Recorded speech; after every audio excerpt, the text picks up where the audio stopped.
네네. 자, 먼저 강사님 소개를 좀 먼저 드릴게요. 김양현 대리님이시고, 그 다음에 현재 케이시넷에서 데이터 사이언티스트로 지금 이제 일을 하고 계십니다. 그래서 오늘 WCO의 AI 사기 탐지 관련해서 바쁘신 시간 내주셔가지고 이렇게 강의를 해주셨고요. 하여튼 바쁘신데 이렇게 시간 내주셔서 감사드립니다. 강사분 박수로 맞이할 수 있도록 하겠습니다.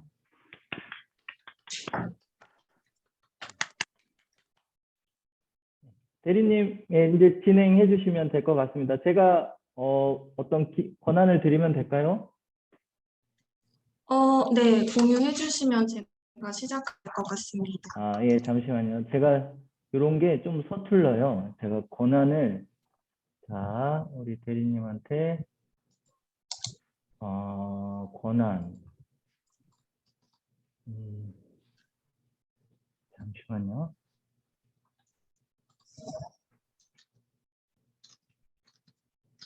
네, 이제 권한 다 드렸어요. 네. 제가 호스트가 됐네요. 네, 오늘의 호스트이십니다. 근데 시작하기 전에 오늘 뭔가 이 동호회가 뭔지 제가 잘 몰라서 혹시 잠깐 설명을 해주실 수 있을까요? 오늘 주제라든지. 네네네. 일단 여기 이제 쿠피아에서 만든 동호회고요. 쿠피아 AI로 이제 AI 관련돼서 관심 있는 분들이 모여서 활동하는 어떤 동호회입니다. 그래서 지금 단장님부터 또 이렇게 홍대리님까지 다양한 어떤 분들이 계시고요. 지금 활동하고 계신 분들은 총 16분이 코피아의 16분이 본 동호회에 활동을 하고 계십니다.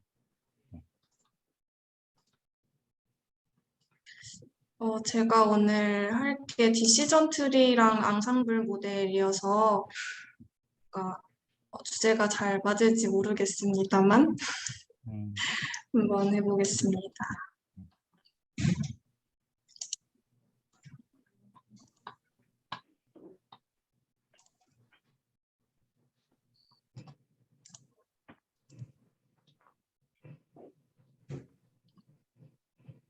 지금 화면이 잘 보이실까요? 네, 잘 보입니다. 양현 씨, 저기 그 메인 화면이 아니고 그게 나오는데 저기 뭐지?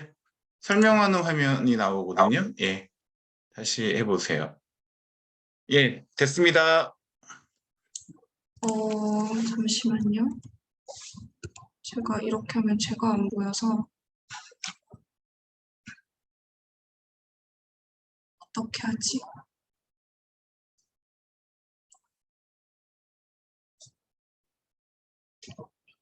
잠시만 기다려주세요.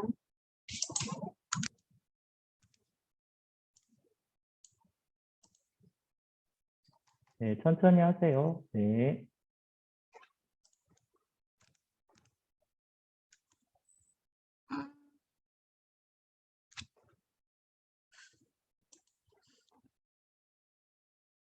죄송해요. 제가 이게 준비가 안 돼 있었네요. 어떡하지?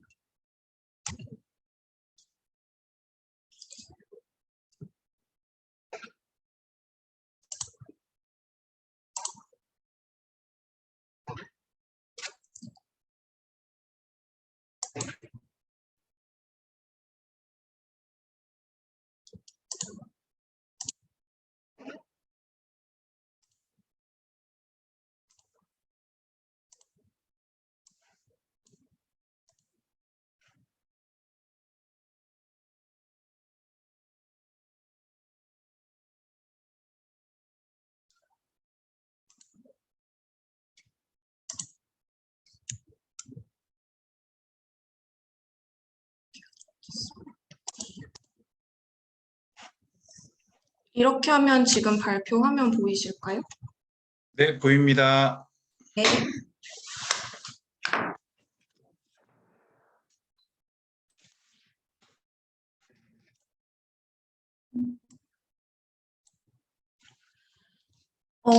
이 강의는 저희 K시넷에서 WCO랑 저쪽에 IBS라고 카이스트의 연구소랑 합작해서 개발한 데이트 모델이라는 그 알고리즘을 설명하기 위해서 만든 건데, 그 알고리즘의 핵심, 그 모델의 핵심 알고리즘이 이제 XG 부스트랑 그 어텐션 모델이에요. 근데 그 중에서 XG 부스트를 조금 중점적으로 설명하기 위해서 만든 거고요. 네. XG 부스트를 설명하기 위해서 XG 부스트가 이제 앙상블 기법으로, 그러니까 결정 트리를 기반으로 만든 앙상블 모델이기 때문에 결정 트리부터 가장 기본적인 결정 트리부터 랜덤 포레스트, 에이다 부스트, 그레디언트 부스팅, XG 부스트까지 다양한 앙상블 기법들을 설명하는 순서로 강의가 나갑니다. 그래서 그렇게 이해해 주시면 좋겠고요. 결정 트리부터 시작을 해보면 결정 트리는 여러 가지 기준을 가지고 데이터를 계속 나눠가는 방식으로 학습을 하는 머신러닝 모델입니다. 전체적인 모양이 나무를 뒤집어 놓은 것과 같아서 트리라고 부릅니다. 그래서 보시면 화면의 트리는 배고픈가요? 졸린가요? 더운가요? 이런 기준을 가지고 짜증난다, 짜증나지 않는다라는 결론을 도출하고 있습니다. 결정 트리에서 질문이나 정답을 담은 네모 이 상자를 노드라고 합니다. 제일 첫 번째 질문, 첫 번째 분류 기준을 루트 노드라고 하고, 나머지 기준을 이제 중간 노드, 그리고 정답을 담고 있는 가장 마지막 노드를 리프 노드라고 합니다. 조금 더 구체적인 예시를 가지고 살펴보면 지금부터 이제 화면에 보이는 붓꽃의 종류를 예측해주는 결정 트리를 만들 건데요. 우리가 가지고 있는 데이터는 오른쪽의 표와 같습니다. 표는 서로 다른 붓꽃의 꽃잎 길이, 꽃잎 너비, 그리고 품종을 기록한 겁니다. 그리고 붓꽃의 품종은 세토사, 버시컬러, 버지니카로 총 3가지가 있습니다. 그래서 우리는 이 데이터를 이용해서 꽃잎의 길이와 너비를 알려주면 품종을 예측해주는 결정 트리를 만들 건데요. 들어가기에 앞서서 용어 정리를 먼저 하고 들어가자면 여기서 그 이 표의 각 행은 이제 샘플이라고 부르고, 꽃잎의 길이나 너비처럼 예측을 위해서 활용되는 변수들을 특성, 그리고 품종과 같이 예측의 대상이 되는 변수를 정답값 또는 라벨이라고 합니다. 그리고 이제 우리가 데이터를 분류해서 넣어야 하는 범주인 이 세토사, 버시컬러, 버지니카는 클래스라고 부릅니다. 그래서 이 데이터를 가지고 만든 결정 트리가 오른쪽과 같은데요. 이 트리는 이미 학습이 끝난 상태입니다.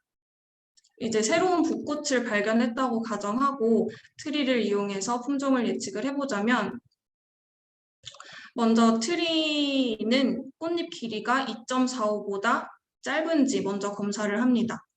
만약에 그렇다면 왼쪽의 자식 노드로 이동을 하는데, 여기서는 이제 트리가 더 이상 분기되지 않기 때문에 그 꽃의 클래스는 세토사라고 예측을 합니다. 그리고 만약에 2.45보다 길다면 오른쪽으로 내려가서 다시 꽃잎 너비를 검사합니다. 그래서 꽃잎 너비가 1.75보다 짧으면 품종을 버시컬러라고 예측하고, 길면 품종은 버지니카라고 예측합니다. 이처럼 결정 트리를 사용했을 때 우리는 모델이 무엇을 예측하는지 뿐만 아니라 왜 그렇게 예측하는지도 쉽게 알 수 있습니다. 그래서 이제 interpretability, 해석이 용이하다라고 많이 말합니다. 그렇다면 트리는 어떤 과정을 거쳐서 이런 형태를 갖추게 된 걸까요? 트리는 노드의 불순도를 이용해서 기준을 찾습니다. 불순도는 노드 하나에 서로 다른 데이터가 얼마나 섞여 있는지를 뜻하는 말입니다. 그래서 오른쪽의 루트 노드를 보면 value는 50, 50, 50 이렇게 적혀 있습니다. 루트 노드에 세토사 클래스, 버시컬러 클래스, 그리고 버지니카 클래스의 샘플들이 각자 50개씩 있다는 소리입니다. 그래서 모든 데이터가 하나의 노드에 섞여 있어서 지금 불순도가 높은 상태입니다. 그래서 이 트리는 이 불순도를 최소화하는 방향으로 학습을 진행합니다. 첫 번째로 트리는 꽃잎의 길이가 2.45 이하인가? 라는 질문으로 데이터를 나눕니다. 그 결과 왼쪽은 순수하게 세토사 클래스의 데이터 샘플만 남았고 오른쪽은 아직도 불순도가 높은 상태입니다. 그래서 오른쪽의 파란색 노드를 보면 버시컬러 클래스와 버지니카 클래스의 샘플이 각각 50개씩 섞여 있는 것을 알 수 있습니다. 그렇기 때문에 트리는 다시 한번 꽃잎의 너비가 1.75 이하인가? 라는 질문을 기준으로 데이터를 나눕니다. 이 영역은 아직도 위아래 영역이 완전히 순수하지는 않기 때문에 이렇게 한 번 더 분할을 할 수도 있는데 저희는 여기서 멈추고요. 그리고 마지막으로 트리는 리프 노드에서 가장 많은 비율을 차지하는 클래스를 예측값으로 선정합니다. 그래서 첫 번째 리프 노드는 세토사 클래스만 남아있으니까 여기는 당연히 클래스가 세토사고요. 두 번째, 세 번째 리프 노드를 보시면 좀 샘플들이 섞여 있기는 한데 그래도 각각 제일 많은 비율을 차지하는 버시컬러와 버지니카가 예측값이 됩니다. 그래서 앞서 보셨듯이 트리는 노드의 불순도를 낮추는 방향으로 데이터를 계속해서 분할해 나갑니다. 좀 더 정확히 말하면 이 트리는 각 노드의 불순도를 계산해서 데이터를 분할하기에 가장 적절한 이 특성과 임계값을 찾습니다. 예를 들어서 루트 노드에서 데이터를 분할할 때의 목적은 분할 결과 생성되는 왼쪽 오른쪽 노드의 불순도를 최소화하는 이 특성과 임계값의 짝을 찾는 겁니다. 데이터를 성공적으로 둘로 나눴다면 같은 방식으로 서브셋을 나누고 또 나누고 이런 식으로 계속 반복합니다. 더 이상 불순도를 줄일 수 없을 때까지요. 불순도를 계산하는 대표적인 방법이 지니계수입니다. 지니계수는 0에서 1 사이의 값으로 불순도가 높을수록 1에 가까운 값을 가지고 불순도가 낮을수록 0에 가까운 값을 가집니다. 그래서 루트 노드의 지니계수를 계산해보면 우선 각 클래스의 샘플이 노드 전체 데이터에서 차지하는 비율을 구합니다. 여기서는 모두 150분의 50이죠. 그래서 이 값을 제곱해서 1에서 빼주는 겁니다. 그 결과 루트 노드의 진위 계수는 약 0.667로 1에 가까운 값이 나오는 것을 볼 수 있습니다. 그리고 순수하게 세토사 클래스의 샘플만 남아있는 이 왼쪽 첫 번째 노드를 보시면 진위 계수가 0으로 최소의 불순도 값이 나오는 것을 알 수 있습니다. 불순도를 계산하기 위해서 진위계수 대신에 엔트로피라는 걸 쓰기도 합니다. 엔트로피는 이진 로그를 사용해서 계산하고 이 엔트로피도 진위계수와 마찬가지로 노드가 순수할수록 0에 가까운 값을 가집니다.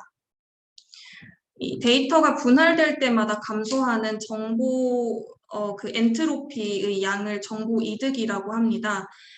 예를 들어서 노드가 분할되면서 엔트로피가 1에서 0.7로 바뀌었으면 정보 이득은 0.3이 되는 그런 원리인데요. 엔트로피를 사용하는 경우에 이 트리 알고리즘은 이 정보 이득을 최대화하는 방향으로 학습을 진행합니다. 사실 진위계수를 쓰든 엔트로피를 쓰든 결과에서는 큰 차이가 없습니다. 하지만 진위계수를 썼을 경우에 조금 더 계산이 빠르기 때문에 기본값으로 쓰기 좋습니다. 앞서 잠깐 언급했지만 결정 트리는 더 이상 최적의 분할을 찾지 못할 때까지 분할을 이어나가는 탐욕적 알고리즘이라고 하는데요. 그렇기 때문에 다른 알고리즘보다 더 훈련 데이터에 과대적합되기가 쉽습니다. 따라서 학습할 때 그 결정 트리의 자유도를 제한할 필요가 있는데 이를 규제라고 합니다. 개발자는 다양한 설정을 통해서 트리를 규제할 수 있는데 우선 결정 트리의 이 최대 깊이를 조절할 수 있습니다. 이렇게 최대 깊이를 설정해 놓으면 분할이 모두 끝나지 않았더라도 트리가 훈련을 멈추기 때문에 과대적합을 방지할 수 있습니다. 그리고 분할되기 위해서 노드가 가져야 하는 최소 샘플 수를 조절할 수도 있습니다. 만약에 이 값을 10으로 설정했으면 어떤 노드의 샘플이 5개 남아있을 때 그 노드는 더 이상 분할을 하지 않는 겁니다. 그리고 리프 노드가 가지고 있어야 할 최소 샘플 수 그리고 리프 노드의 최대 개수도 조절할 수 있습니다. 이 왼쪽 그림이 아무런 규제도 하지 않은 트리의 결정 경계이고 오른쪽 그림이 리프 노드가 가지고 있어야 할 최소 샘플 수를 4로 지정한 트리의 결정 경계입니다. 그래서 왼쪽 모델이 훈련 데이터에 과대적합되어 있는 반면에 오른쪽 모델은 더 일반화가 잘 되어 있는 것을 볼 수 있습니다. 결정 트리는 회귀 문제에도 사용을 할 수가 있는데요. 화면에서 보시는 트리는 2차 함수 형태의 데이터셋을 학습한 결정 트리입니다. 왼쪽의 트리를 보시면 앞서 본 분류 트리와 굉장히 유사합니다. 주요한 차이는 각각의 노드에서 클래스를 예측하는 대신에 어떤 값을 예측한다는 겁니다. 이 트리에 x가 0.6인 데이터를 하나 입력한다고 가정해 보겠습니다. x가 0.197보다는 크니까 오른쪽으로 내려갈 것이고 0.772보다는 작으니까 최종적으로 왼쪽에서 세 번째 흰색 리프 노드에 도달하게 됩니다.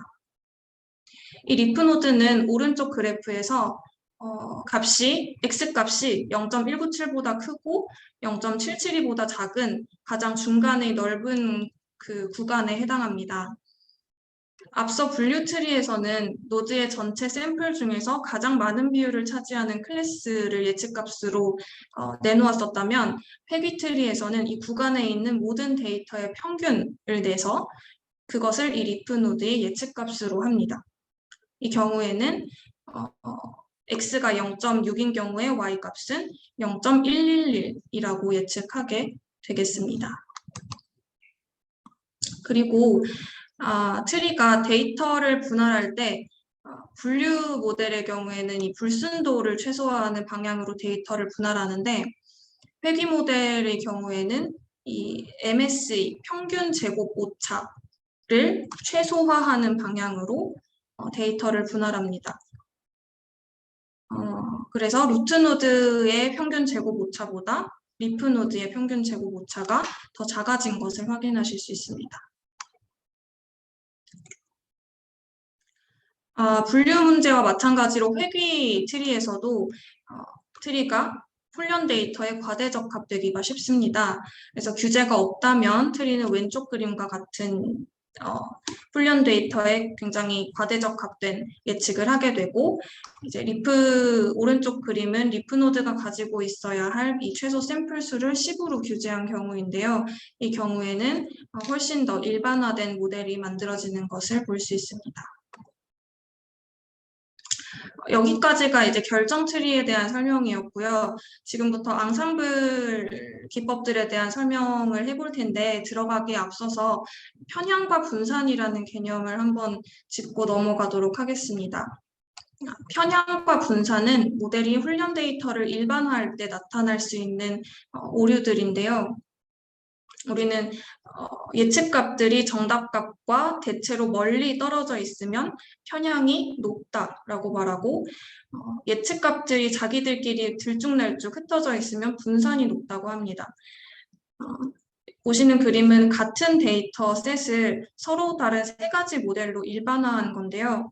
제일 왼쪽 모델의 경우에는 모델의 예측값과 실제값이 멀리 떨어져 있기 때문에 편향이 높습니다. 반대로 모델이 내놓는 예측값은 직선으로 일정하기 때문에 분산은 낮습니다. 그리고 제일 오른쪽 그림의 경우에는 모델이 거의 정확하게 정답과 일치하는 그 대답을 예측값을 내놓고 있기 때문에 편향은 낮습니다. 하지만 모델이 내놓는 예측값들이 서로 들쭉날쭉하기 때문에 분산이 높습니다. 그래서 두 번째 그림 정도가 일반화가 잘 됐다라고 볼 수가 있는데요. 아시다시피 첫 번째 그림과 같은 상황을 과소적합이라고 하고 제일 오른쪽 세 번째 그림과 같은 상황을 과대적합이라고 합니다. 그래서 훈련이 덜 돼서 지나치게 단순한 모델은 편향이 크고 분산이 작습니다. 그리고 반대로 훈련이 너무 많이 돼서 너무 복잡한 모델은 편향이 작고 분산이 큽니다. 이렇게 편향과 분산은 한쪽이 커지면 한쪽이 작아지고 한쪽이 작아지면 한쪽이 커지는 그런 경향을 보이는데요. 이 사이의 적당한 지점, 두 번째 그림과 같은 적당한 지점을 찾는 것이 중요합니다. 앙상블 기법은 이 적당한 지점을 찾는 하나의 방법이라고 볼 수 있습니다. 일반적으로 앙상블 기법을 사용하면 예측기 하나를 훈련했을 때보다 편향은 비슷하지만 분산은 줄어든다라고 알려져 있습니다. 앙상블은 여러 예측기의 결과를 수집해서 단일 예측기보다 더 나은 결과를 얻는 방법을 말합니다. 이 일련의 예측기를 앙상블이라고 부르기 때문에 이 기법을 앙상블 기법, 앙상블 학습법이라고 하는데요. 대표적인 앙상블 학습법으로는 두 가지가 있습니다. 바로 배깅과 부스팅입니다. 이 데이트 모델에 쓰인 그 알고리즘은 XG 부스트 알고리즘입니다. 이거 XG 부스트는 이름에서도 알 수 있듯이 부스팅에 속하는 부스팅 방법을 이용하는 앙상블 모델이죠. 네. 그래서 이 강의에서는 XG 부스트의 바탕이 되는 그레디언트 부스트 알고리즘에 대해서 좀 집중해서 살펴봅니다. 그 외에 랜덤 포레스트나 에이다 부스트 같은 것들도 간단하게 다루고 넘어갈 겁니다. 일단 배깅부터 시작을 해볼 텐데요. 배깅은 부트스트랩과 애그리게이팅의 약자입니다. 부트스트랩은 통계학에서 사용되는 용어로 데이터셋에서 샘플을 추출해서 여러 서브셋을 만들어내는 이 샘플링 기법 중에 하나입니다. 배깅은 이렇게 부트스트랩을 이용해서 만들어진 여러 데이터셋을 바탕으로 여러 예측기를 훈련시키고 이 예측기들의 예측 결과를 집계하는 방법입니다. 그래서 이름이 부트스트랩 애그리게이팅입니다. 부트스트랩에 대해서 좀 더 정확히 설명드리자면 중복을 허용해서 데이터에서 무작위로 샘플을 여러 번 추출하는 것을 말합니다. 구슬이 여러 개 담긴 주머니에서 하나를 뽑아서 기록하고 다시 넣고 또 하나를 뽑아서 기록하고 다시 넣고 하는 것을 상상해 보시면 쉽습니다.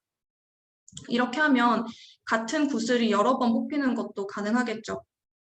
그래서 원본 데이터셋이 1, 2, 3, 4, 5, 6 이렇게 6개의 샘플로 구성되어 있다면 똑같이 6개로 구성된 서브셋을 만들더라도 어떤 서브셋은 1, 1, 2, 3, 4, 어떤 서브셋은 2, 3, 3, 4, 5, 6 이런 식으로 모두 다르게 구성될 수가 있는 겁니다.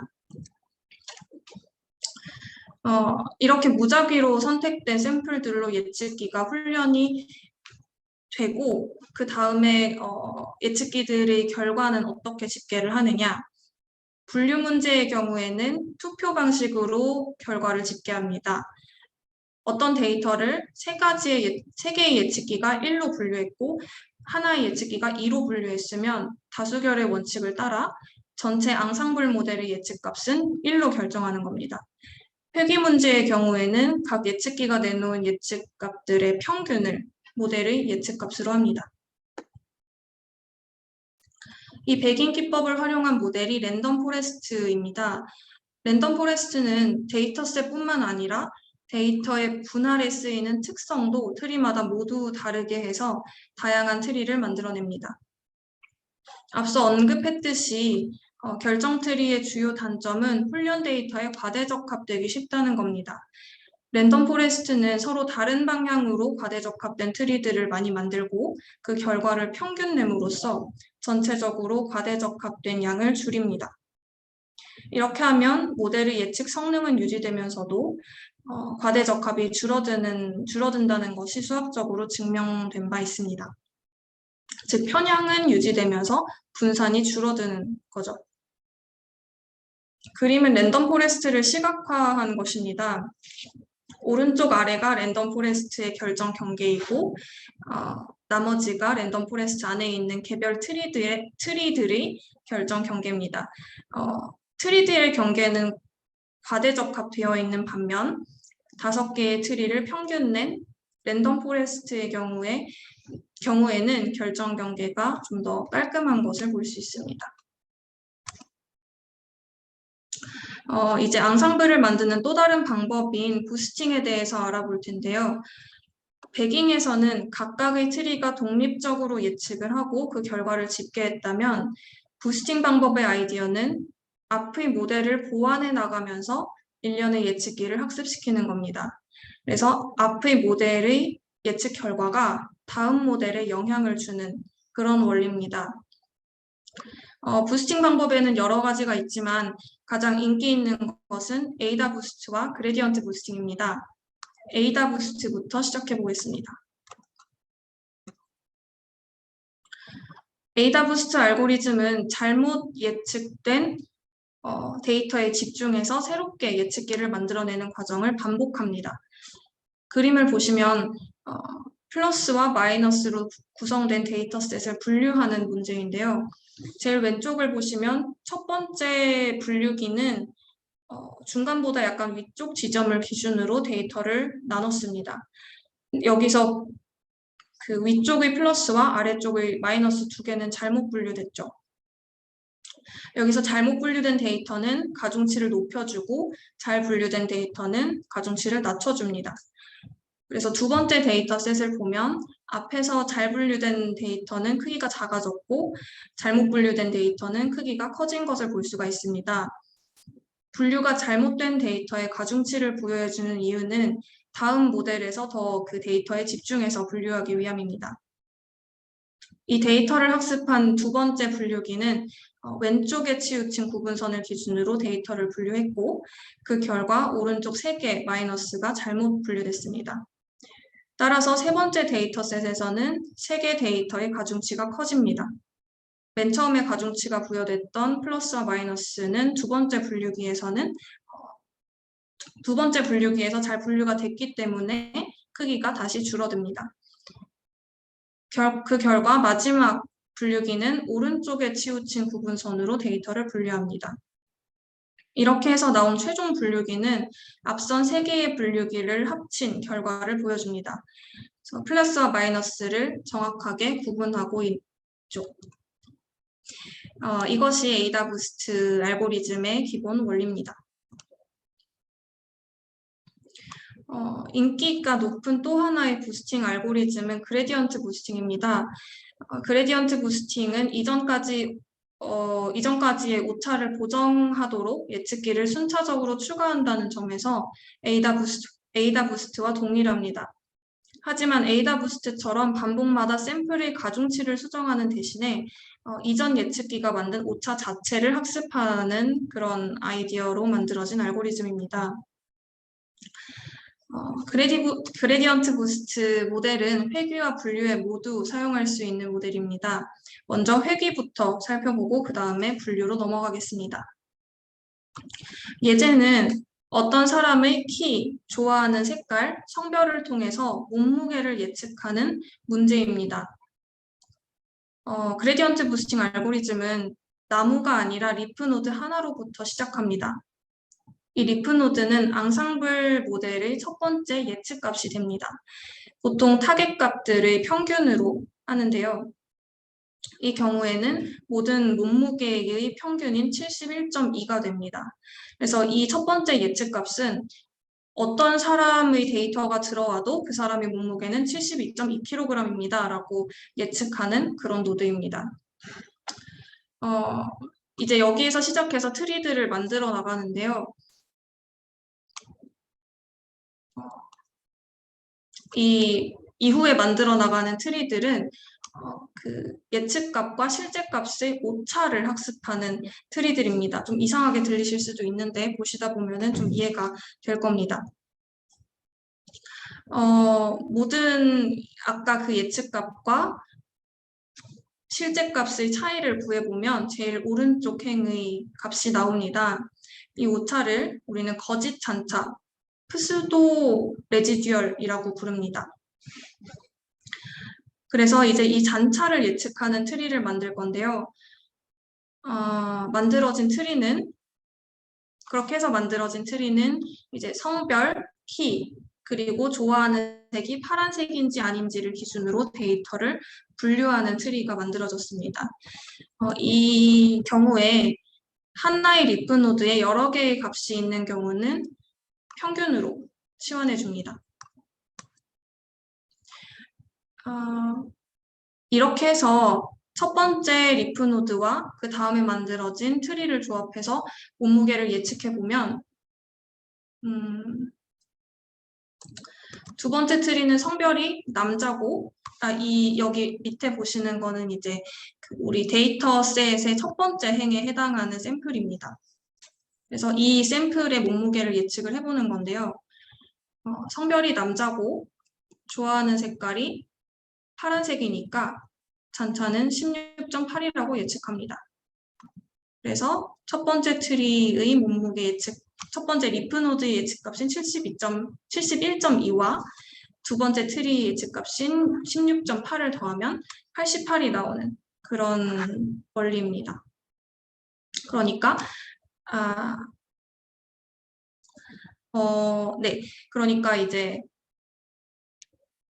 성별이 남자고 좋아하는 색깔이 파란색이면 몸무게는 88kg이다 라고 예측을 한 건데 실제 데이터와 완전히 똑같죠. 우리가 해준 거는 더하기 빼기밖에 없으니까요. 근데 이 트리는, 이 앙상블 모델은 훈련 데이터에 너무 과대적합된 모델입니다. 그래서 이 훈련 속도를 조절하고 과대적합 문제를 해결하기 위해서 학습률이라는 걸 활용합니다. 학습률은 0에서 1 사이의 값을 가집니다. 잔차를 예측하는 모델에 학습률을 곱해줌으로써 예측값이 정답값에 다가가는 속도를 조절해주는 겁니다. 학습률은 개발자가 직접 설정해줘야 하는 하이퍼 파라미터입니다. 본 예제에서는 0.1로 설정하겠습니다. 그래서 16.8, 잔차 16.8에 0.1의 학습률을 곱해줘서 예측값을 구하면 72.9가 됩니다. 최초의 예측값인 71.2보다는 크고 실제 값인 88kg보다는 작은 값이죠. 이렇게 그레디언트 부스팅 모델은 이런 식으로 실제 값에 조금씩 가까워지는 방향으로 학습을 합니다.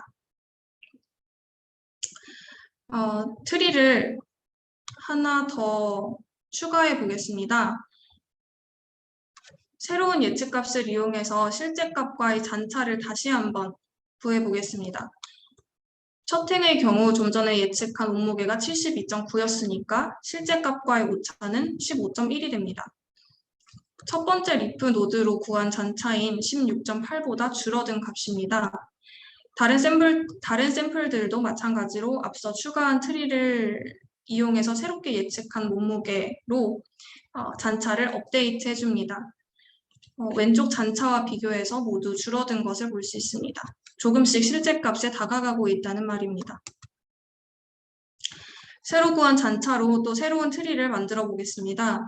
실제로 매번 똑같은 트리가 만들어지는 건 아니지만 예제에서는 편의상 같은 트리를 사용해 보겠습니다.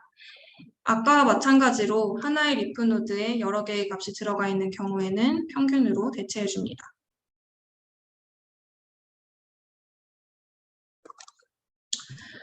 이렇게 3개의 트리로 몸무게를 예측하면 조금 더 88kg에 가까워진 값이 나옵니다. 그레디언트 부스팅은 이런 식으로 계속해서 트리를 만들어 나갑니다.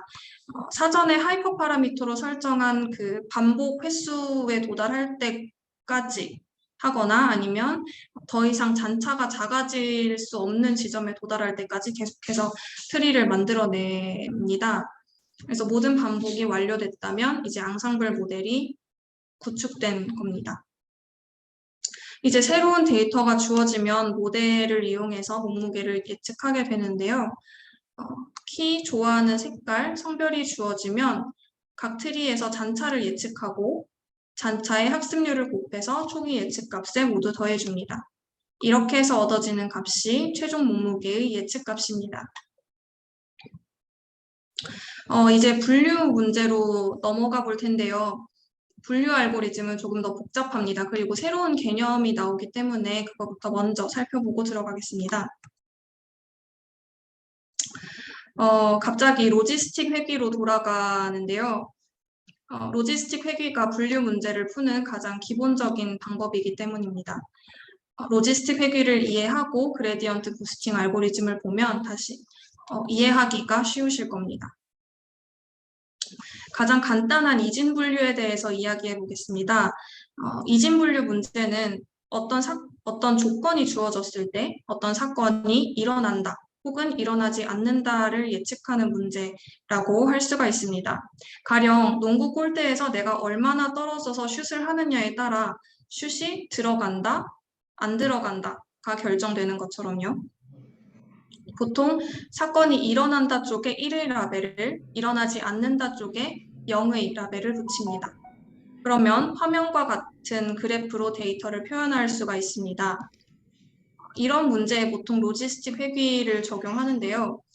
넓은 의미에서 로지스틱 회귀 알고리즘이 작동하는 방식은 선형 회귀와 크게 다르지 않습니다. 선형 회귀를 풀기 위해서 사용하는 직선 방정식을 한번 보면 y는 wx 더하기 b입니다. x가 변함에 따라서 변화하는 y 값을 예측하는 거죠. 이 식에서 우리는 최적의 w와 b 값을 찾는 것으로 선형 회귀 문제를 해결합니다. 하지만 분류 문제에서는 이 식을 그대로 쓸 수가 없습니다. 우리 데이터는 선형이 아니라 0과 1로 이루어져 있기 때문이죠. 이 문제를 해결하기 위해서 쓰는 개념이 로그 오즈입니다. 로지스틱 회귀에서는 y 대신 로그 오즈 값을 예측합니다. 식으로 나타내면 이렇게 되는데요. 오즈는 어떤 사건이 일어날 확률을 표현하는 또 다른 방식이라고 보시면 됩니다. 어떤 사건이 발생하지 않을 확률 대비 사건이 발생할 확률입니다. 그래서 만약에 여러분이 5번 슛을 던져서 3번 넣고 2번 실패했다면 여러분이 슛을 넣는 사건의 오즈는 2분의 3입니다. 반면 여러분이 슛을 넣을 확률은 5분의 3입니다. 로그 오즈는 이 오즈 값의 단순히 자연 로그를 씌운 값입니다. 어차피 확률과 비슷한 개념이라면 왜 또 굳이 로그 오즈를 쓰느냐? 그 이유는 값의 범위 때문입니다. 확률 값의 범위가 0에서 1 사이라면 오즈 값의 범위는 0에서 무한대입니다. 그리고 로그 오즈 값의 범위는 무한대에서 무한대입니다. 즉 실수 전체죠. 따라서 확률 값에 대해서 선형 회귀 분석을 하는 것은 의미가 없지만 로그 오즈 값에 대해서 선형 회귀 분석을 하는 것은 의미가 있습니다. 로그 오즈는 그리고 확률이 또 다른 표현 방식이기 때문에 선형 회귀 분석을 통해서 로그 오즈를 구했다면 확률 또한 구할 수가 있습니다. 이 식은 그래서 로그 오즈에 관한 선형 방정식을 확률에 관한 식으로 바꾸면 이 식이 나오는데요. 이 함수가 바로 여러분이 아마 익숙하게 알고 계실 시그모이드 함수입니다. 해석하자면 이 시그모이드 함수는 x, 그러니까 골대에서 내가 얼마나 떨어져 있느냐에 따라 변하는 이 슛을 넣을 확률을 구하는 식이 되는 거죠.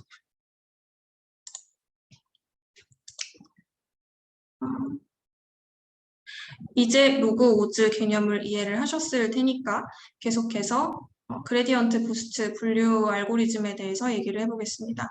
이번에 사용할 예제는 콜라에 대한 선호도, 나이, 그리고 좋아하는 색을 바탕으로 어떤 사람이 다이어트에 성공할 것인가, 실패할 것인가를 예측하는 분류 문제입니다. 기본적인 원리는 회귀 알고리즘과 같습니다. 초기 예측값을 구하고 나무를 추가하면서 실제값과 예측값의 차이를 점차 줄여나갑니다. 하지만 지금은 분류 문제이기 때문에 예측 타겟이 0 또는 1입니다. 우리 예제에서는 다이어트에 성공한다가 1, 성공하지 못한다가 0입니다. 회귀 알고리즘에서는 초기 예측값을 모든 타겟값의 평균으로 계산했었습니다. 하지만 분류 알고리즘에서는 로지스틱 회귀와 같은 이유로 로그 오즈를 예측값으로 사용합니다.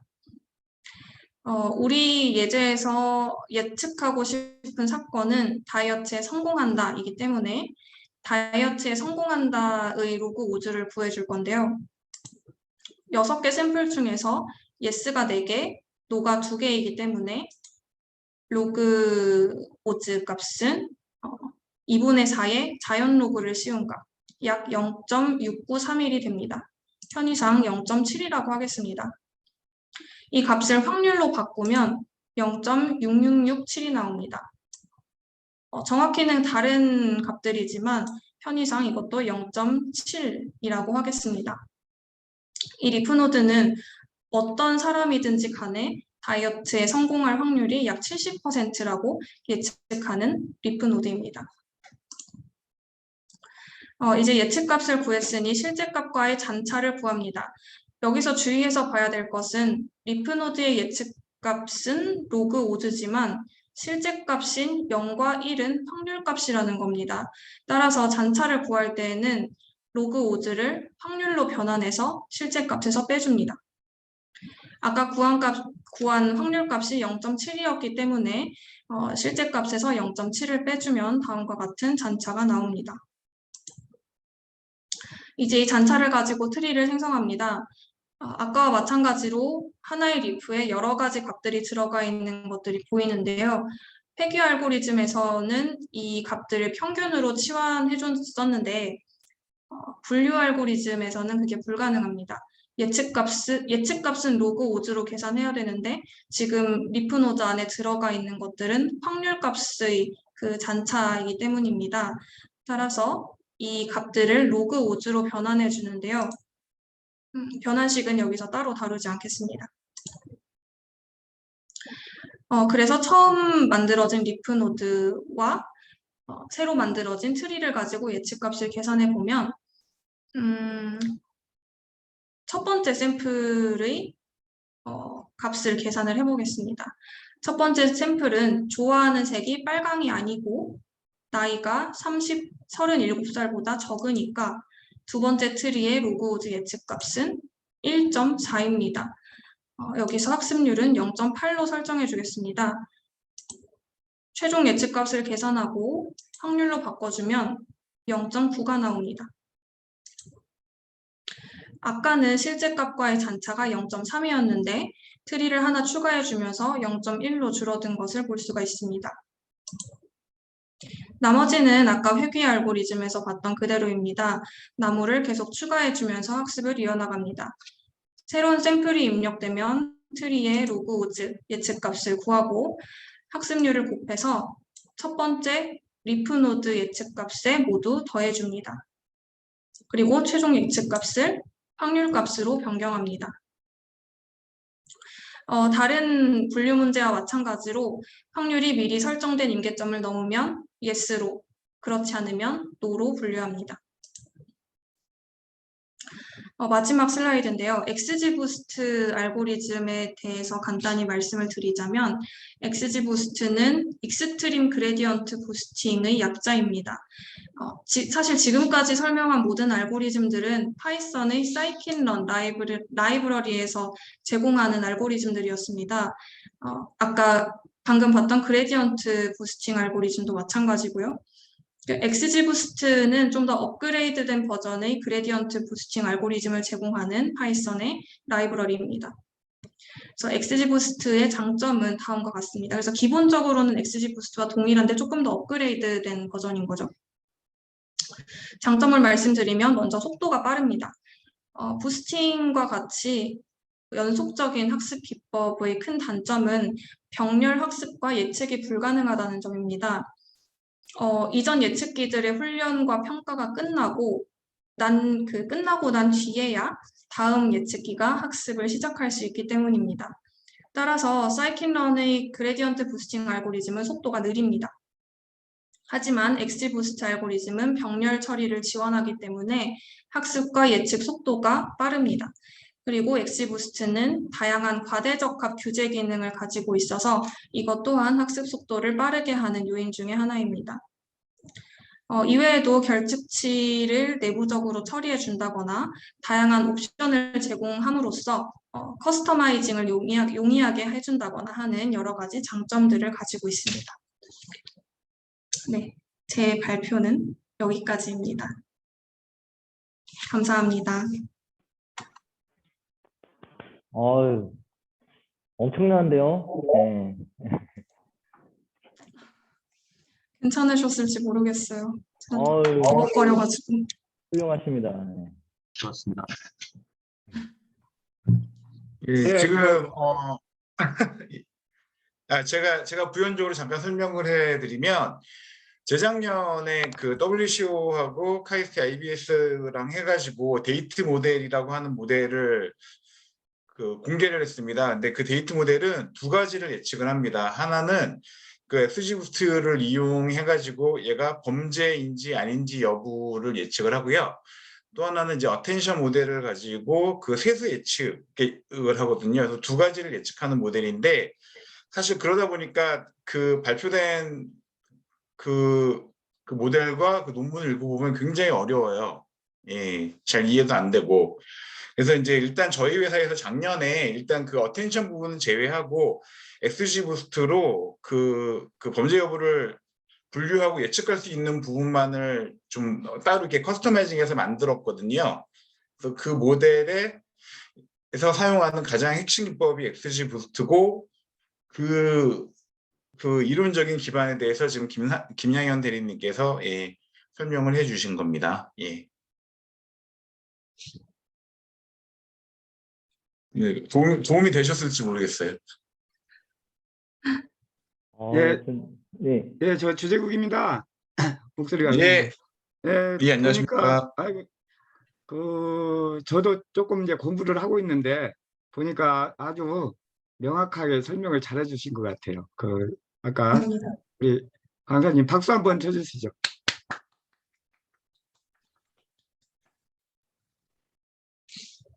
도움이 됐으면 좋겠네요. 얼굴을 보고 이렇게 하는 게 아니라서 뭔가 혼자 막 이렇게 떠드는 것 같은데 혹시 뭔가 궁금하신 점이나 좀 이해가 안 됐다거나 하시는 점이 있을까요?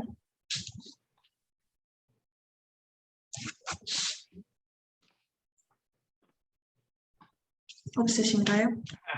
아니, 저희도 지금 열심히 배우는 단계라, 네. 예, 하여튼, 오늘 정리된 거 이렇게 봤는데, 정말 배우는 단계라 뭐라고 뭐 많이 얘기할 수는 없지만, 정말 체계적으로 하나의 분야의 이론을 아주 깊숙하게 정말 정리를 너무 잘해 주신 것 같아요. 왜냐면 공식 같은 거는 되게 풀어가기가 정말 난해하더라고요. 아까 오주비 레시오 이렇게 오주비라든가 네.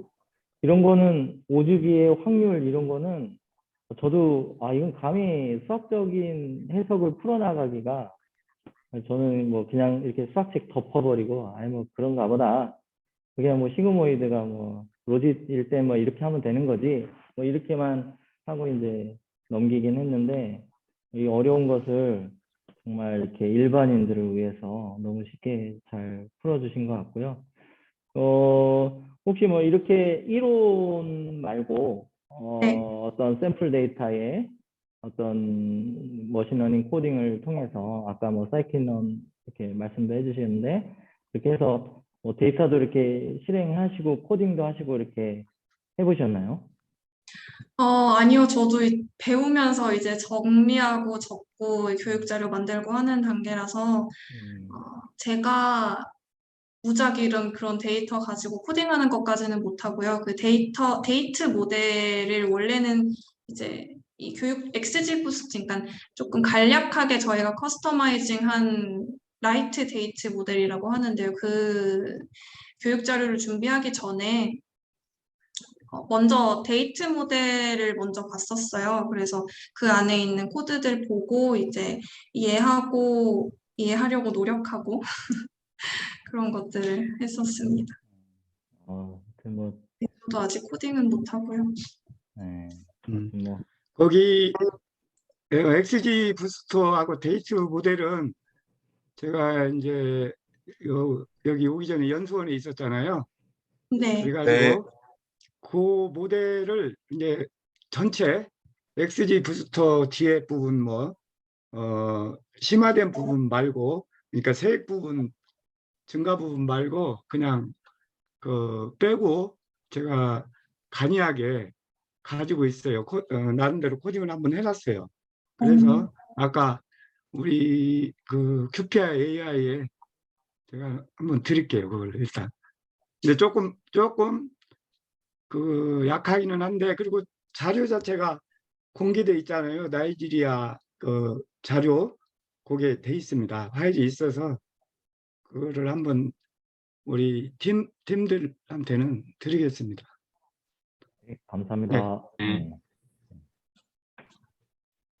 그리고, 그 네, 말씀하시죠. 예, 뭐 제가 드리고 싶은 말씀은 필요하시면 지금 이론적인 기반이 된 이 그 XG 부스트를 가지고 실제 구현한 코드 설명을 한번 드릴 수도 있고요. 예, 저희가 작년에 그 궤도고 컨설팅 할 때 시에라리온에서 1년짜리 수입 데이터를 받아서 실제 적용해서 학습시켜가지고 결과까지 도출한 그 코드가 있거든요. 예. 아, 그래서 실제 예 그래서 그거를 한번 보여드릴 수도 있고, 근데 이제 아까 뭐 저기 김양현 대리도 강의를 했지만 뭐 그 부스팅 개념이라든지 아니면은 뭐 결정 트리 개념이라는 그 개념 자체가 사실은 이론을 완전히 인지를 하면서 코드를 짜기는 되게 쉽지 않아요. 예. 이제 아까 저기 김양현 대리가 사이클런에서 대부분 제공되는 라이브러리라고 하는 말을 했는데, 결국 이제 저희는 아무래도 뭐 연구자 입장이라기보다는 개발자 입장으로 이렇게 접근을 하는 경우가 많잖아요.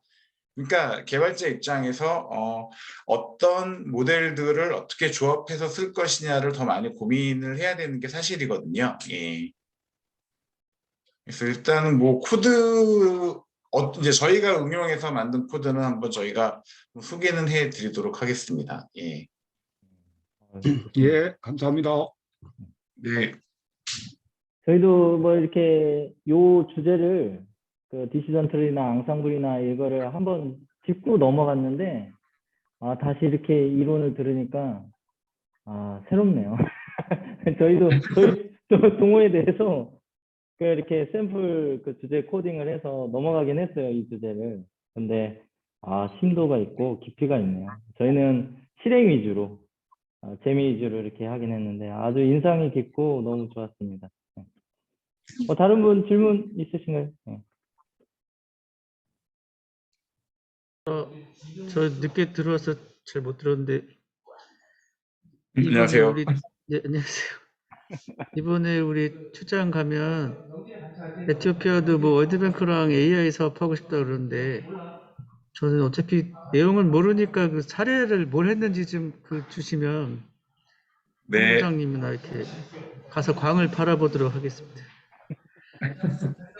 근데 이제 사실 저희가 이거 이제 WCO의 그 교육 콘텐츠를 만들면서 저희도 이렇게 저렇게 많이 보고 있는데, 사실 저희가 학습을 시켜서 뭔가 그 디텍션을 해내는 게 되게 다양하잖아요. 저희 텍스트 기반에서도 할 수 있고, 그 다음에 영상 같은 이미지 디텍션도 할 수 있는 거고, 음성에 대한 디텍션도 하고 되게 분야가 다양하거든요. 예, 이제 그 부분마다 다들 전문가들이 또 있는 것도 사실이고, 예.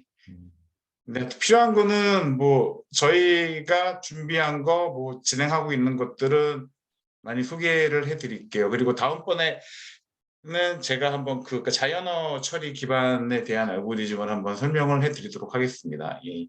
아, 네. 좋습니다. 감사합니다. 예. 네. 거기 제 생각에는 KC QPAI라고 해야 하려나?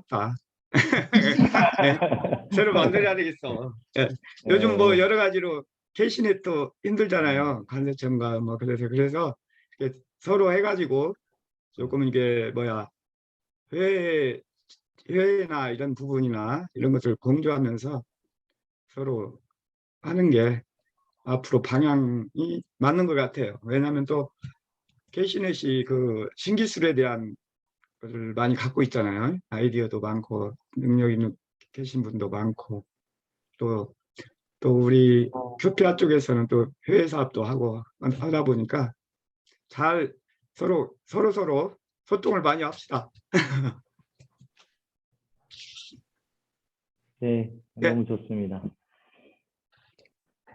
아, 혹시 뭐 하실 말씀 있으면 해주시고요. 혹시 없으시면 이제 정리를 좀 해보려고 하는데 혹시 하실 말씀 있으신 분 있으신가요? 아, 네. 하여튼 오늘 바쁘신 시간 내주셔서 이렇게 발표해 주시고 또 참여해 주시고 해서 너무 감사드리고요. 앞으로도 계속 이런 교류와 활성한 이렇게 교류가 있었으면 좋겠어요. 너무 유익한 시간이었고, 네, 감사드립니다. 네, 그리고 수고하셨습니다. 네. 네, 하셨습니다. 감사드립니다. 네, 고맙습니다. 네, 수고하셨습니다.